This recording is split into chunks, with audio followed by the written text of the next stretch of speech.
రాబోయే 20 ఏళ్లలో ఏది పనిచేస్తుందో చూస్తారు. దాన్ని ముందే ప్రారంభించడం నా నైజం అని చెప్పి కూడా నేను మీ అందరికీ తెలియజేస్తున్నా. ఒక్కసారి ఆలోచించండి. 25 ఏళ్లకు మునుపు హైదరాబాద్ ని ప్రారంభించాను నేను.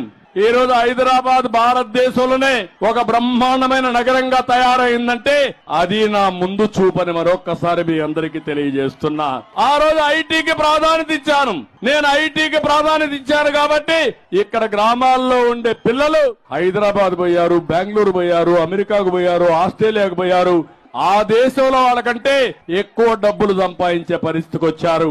అది దూరదృష్టి. అందుకే ఈ రోజు ఆలోచిస్తున్నాను. రాబోయే రోజుల్లో సోలార్ గాని, విండ్ గాని ప్రాధాన్యత వస్తుంది. గ్రీన్ ఎనర్జీకి ప్రాధాన్యత వస్తుంది. హైడ్రోజన్ కి ప్రాధాన్యత వస్తుంది. అలాంటి న్యూ టెక్నాలజీ తీసుకొచ్చి మీ జీవితాల్లో మార్పు తీసుకొచ్చే బాధ్యత నాదని మరొక్కసారి ఉరవకొండలో మీ అందరికి హామీ ఇస్తున్నా.